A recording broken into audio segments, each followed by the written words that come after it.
아무 생각 없이 읽으시면 안 되고 이게 아기가 안 맞는 말이에요. 그죠? 베드로는 지금 뭐라고 물은 거예요? 선생님, 나무가 말랐습니다라고 물었는데 예수님의 대답은 뜬금없이 하나님을 믿으라 이런 대답이 나오는 겁니다. 이런 것들 좀 자세히 좀 신경 써서 보셔야 됩니다. 우리가 대화를 할 때 그렇잖아요. 대화의 주제가 있잖아요. 어떤 맥락이 있고 주제가 있어서 서로 상대방과 대화를 하면은 거기 내용에 맞춰 가지고 이렇게 해야 되는데 이렇게 뜬금없이 이렇게 생뚱맞게 이런 식으로 얘기를 하면은 이제 어렵죠. 그렇다고 해서 예수님께서 설마 말귀도 못 알아들어 가지고 이런 말씀을 하신 거는 아닐 겁니다. 그래서 조금 더 깊이 생각을 하셔야 되는데 뭐 시간이 너무 많이 가기 때문에 뭐 중간에 과정은 좀 생략을 하고 결론만 좀 말씀을 드리도록 할게요. 여기 나오는 이 무화과 나무는 그냥 열매가 없어서 예수님이 짜증나서 이런 말을 하신 게 아니라 여기 나오는 이 무화과 나무는 이스라엘을 가리키는 상징적인 표현입니다. 무궁화 하면은 우리나라 가리키죠. 사쿠라 하면은 일본을 가리키는 표현입니다. 마찬가지로 무화과 하면은 이건 이스라엘을 가리키는 그런 표현입니다. 그래서 이 무화과 나무에 열매가 없다. 이 말은 무슨 말이냐면은 이스라엘 백성들이 열매를 맺지 못했다라는 거예요. 다른 말로 얘기하면은 하나님을 바르게 믿지 못했다 하는 그런 표현입니다. 열매 맺지 못한 이스라엘은 말라버린 무화과 나무와 같으니 다를 바 없으니 너희는 그런 운명에 처하지 않도록 하나님을 제대로 믿어라 하는 그런 표현입니다. 이해 가시겠죠? 이렇게 설명하면은요. 예. 이스라엘을 가리키는 표현이에요. 열매 없는 나무처럼 이 무화과 나무처럼 이러지 말고 너희는 하나님을 제대로 잘 믿어서 열매 맺는 그의 백성이 되어라 하는 그런 표현입니다. 이어서 이 말씀을 하시고 믿음, 기도, 용서에 대한 그런 경구의 말씀을 예수님께서 이제 합니다. 한 절씩 좀 보도록 하겠습니다. 먼저 믿음에 대한 말씀이 나오는데 23절 같이 읽을까요? 내가 진실로 너희에게 이르노니 누구든지 이 산더러 들리어 바다에 던져지라 하며 그 말하는 것이 이루어질 줄 믿고 마음에 의심하지 아니하면 그대로 되리라. 이 표현은 과장된 거죠. 과장법입니다. 아무리 믿음이 좋아도 산을 바다에 던져 넣을 수는 없습니다. 증거가 뭐냐? 기독교 역사 2000년 역사상 이렇게 한 사람이 아무도 없었다는 거예요. 누군가 한 사람 정도도 했으면 믿겠는데 그런 사람이 기록에는 없습니다. 과장법입니다. 과장법인데 이 말씀을 믿음만 있으면 나도 이런 초능력을 가질 수 있겠다.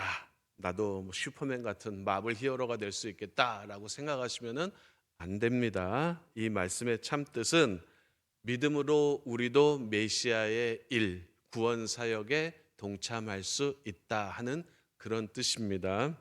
지금 마가는 예수님이 메시아라는 사실을 지금 전하고 있는 중이에요. 마가복음서 전체 주제가 뭐냐면은 예수님이 메시아라는 거예요. 십자가에 달려 죽은 그 예수가 메시아고 왜 메시아인지 지금 증명하는 책이 바로 이 마가복음이라는 이 책입니다. 그래서 전체 주제는 뭐냐면은 예수님이 메시아다라는 거예요. 그걸 지금 쭉 여러 가지 에피소드, 사건들, 말씀 이런 것들을 다 동원해 가지고 증명을 하고 증거를 하는 겁니다. 그래서 구원자라면 메시아라면은 못할 일이 없어야 되죠. 있어서는 안 됩니다. 모든 일이 가능을 해야 됩니다. 그래서 무화과 나무가 마르는 일도 예수님에게 가능했고 산을 바다에 던져 빠지게 하는 일도 메시아에게는 예수님에게는 가능합니다. 만약 예수님께서 산을 바다에 던지는 그 일을 하신다면 그를 믿는 믿음으로 우리도 그 일을 할 수 있을 겁니다. 그런데 예수님께서 그런 일을 하실까요? 안 하실까요? 괜히 지나가다 저 산 마음에 안 드는데 너 바다에 들어가 이런 식으로 그런 사역은 안 하십니다. 바다에 빠뜨리는 사역을 예수님께서 토목공사죠. 예수님께서 토목공사를 하셨다면은 우리도 그 일을 할 수 있을 텐데 예수님이 그 일을 하시는 게 아니죠. 대신 어떤 일을 하시죠? 구원의 일을 하시죠. 그렇죠? 예수님께서 하신 일은 구원입니다. 죽은 생명을 살려내고 영생을 주고 영원한 복된 삶을 살도록 하시는 것이 예수님의 사역이죠. 구원자의 일입니다. 산을 던져서 바다에 빠뜨리게 하는 것보다 더 큰 기적이 죽은 생명 살리는 그 일입니다. 거기에 누구를 부르신 거죠? 우리를 부르신 거잖아요. 그래서 그 일에 우리가 예수 그리스도를 믿는 믿음으로 참여한다면 주님과 함께 죽은 영혼을 살리고 한 사람을 구원하는 그 기적의 도구로 우리가 사용될 수 있고 생명의 열매를 맺을 수 있다 하는 그런 뜻입니다. 그런 의미에서 그 말하는 것이 이루어질 줄 믿고 마음에 의심하지 아니하면 그대로 되리라 하는 말이지 다른 뜻은 아닙니다. 여러분 이런 시각에서 벗어나서 엉뚱한 데로 가지 마시기 바랍니다. 그래 우리가 강렬한 소망이 있으면 내 마음에 굳은 확신이 있으면은 내 원하는 것 소망하는 것은 다 이룰 수 있을 거다. 꿈은 이루어진다. Dreams come true. 이런 식으로 나가시면 안 됩니다. 이 구절 가지고요. 예. 이 구절은 여러분들 욕망 실현, 소원 성취라는 아무런 상관이 없습니다. 예수 그리스도의 메시아 되심과 그분의 사역과 그리고 우리가 거기에 어떻게 동참할 것인가 하는 그 이야기를 하는 거지 여러분들에게 막 부푼 희망을 막 헛된 소망을 불어주는 나도 할 수 있어 뭐 이런 거 아닙니다. 그런 쪽으로 가시면은 성경 잘못 보는 겁니다. 자, 이게 첫 번째 믿음에 대한 해석 시각을 좀 말씀을 드렸고요. 두 번째는 이제 예수님께서 기도에 대해서 말씀을 합니다. 24절 같이 읽습니다. 그러므로 내가 너희에게 말하노니 무엇이든지 기도하고 구하는 것은 받는 줄로 믿으라. 그리하면 그대로 이루리다. 예. 기도에 대한 말씀인데 이 구절도 조금 깊이 생각을 하셔야 됩니다. 왜냐하면은 이 말씀하고 우리의 경험하고 다르기 때문입니다. 믿고 구하면 그대로 된다고 말씀은 이렇게 말을 하고 있는데 실제 우리의 삶에서 정말로 그렇던가요? 정직하게 얘기하면은 그렇지 않습니다. 솔직하게 얘기하면은 뭐 그렇지 않다는 거는 기도해 보신 분들은 다 알 겁니다. 기도했다고 100%다 이루어지지는 않습니다. 기도했는데도 안 이루어진 것도 많죠. 상당히 있고. 그리고 안 이루어진 기도는 대충 믿음 없이 해서 안 이루어지고 이루어진 기도는 믿음에 충만해서 이루어진 것도 사실은 아니지 않습니까? 꼭 그런 것 같지도 않고 대충 했는데도 이루어진 것도 있고 주시려면 주시고 마시려면 마세요. 해서 했는데도 이루어진 것도 있고 정말로 간절히 그냥 몇 년을 기도했는데도 안 이루어진 것도 있고 대중을 못 잡겠죠. 그런 거는 아닙니다. 근데 여기서 말씀하는 핵심은 뭐냐면은 받은 줄로 믿으라라는 거예요. 기도하고 구한 거는 믿음으로 구한 거는 받은 줄로 믿으라라는 말씀의 핵심인데 이 말이 무슨 뜻인지 생각을 좀 해보셔야 됩니다. 이 말씀은요, 이런 말씀은요, 조금 우리가 심층적인 차원에서 생각을 해야 됩니다. 심층적인 차원이라는 것은 무슨 말이냐면은 깊은 영성의 세계를 말을 하는 겁니다. 단순하고 얄팍한 우리 수준의 신앙에서, 우리 신앙 수준에서 하는 얘기가 아니에요. 이런 얘기들은요.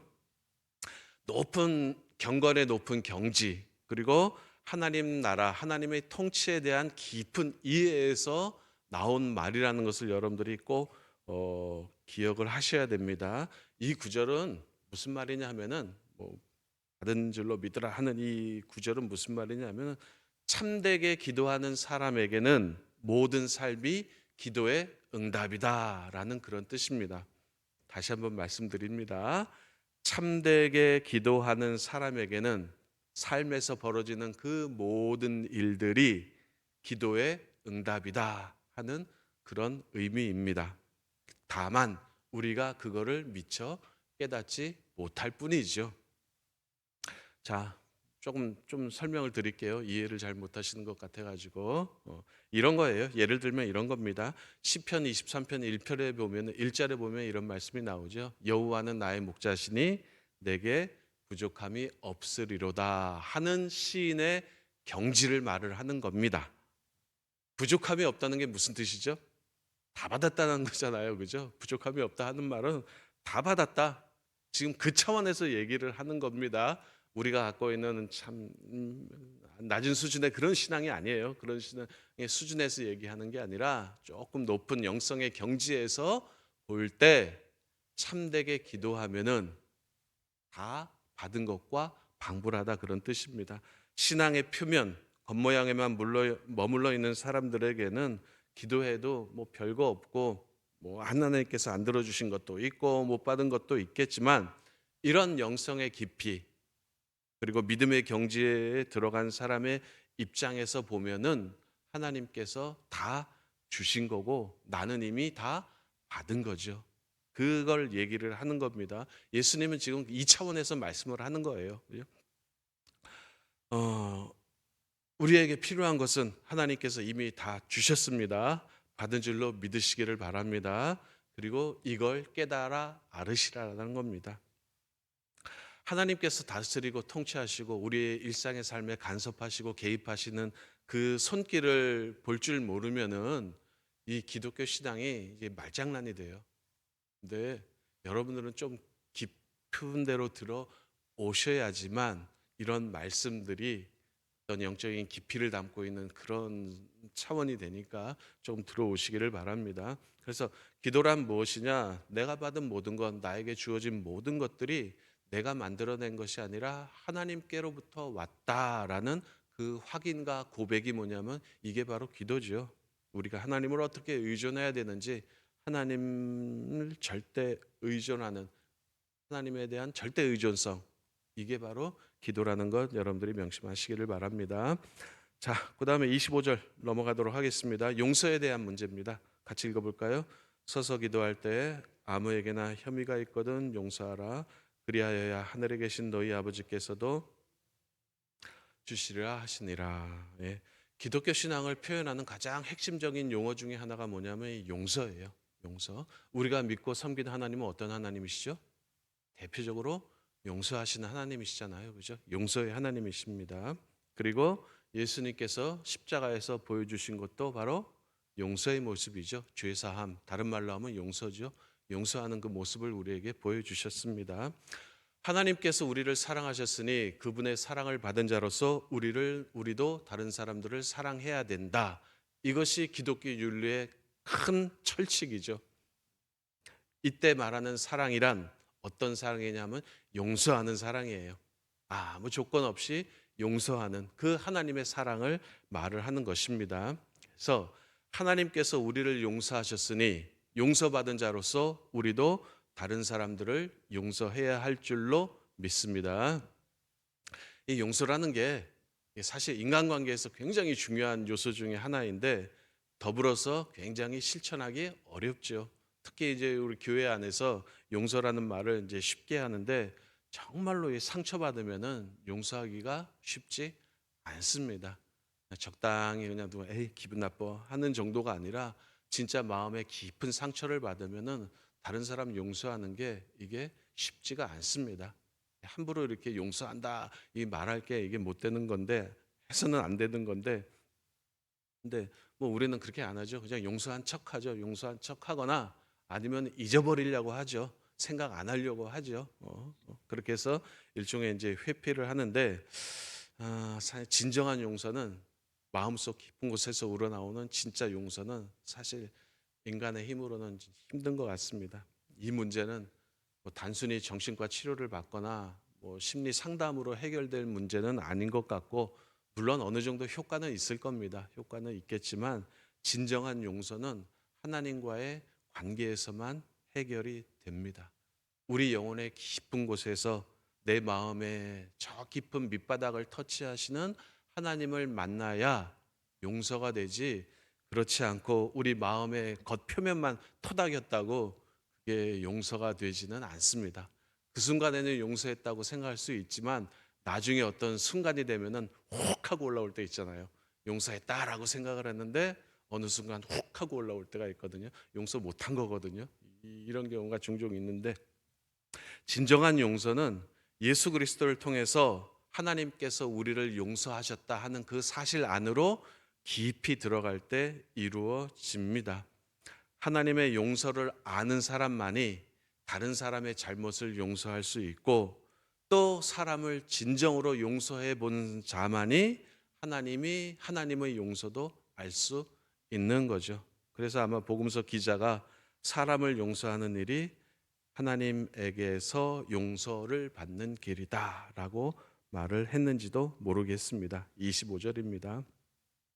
자, 요 정도로 하고 이제 27절부터는 또 다른 사건이 나오는데, 여기서 더 했다가는 제가 무슨 봉변을 당할지 몰라가지고 여기서 끝내겠습니다. 나머지 부분들은 생명의 삶 뒷부분의 해설 부분 읽으셔서 참조하시고, 오늘 중요한 말씀 몇 가지 드렸는데 요 말씀들 해석의 방향이에요. 복음서를 보는 시각이니까 이런 시각에서 여러분들 이 말씀 보시면은 유익이 있을 줄로 믿습니다. 자, 기도하죠. 자,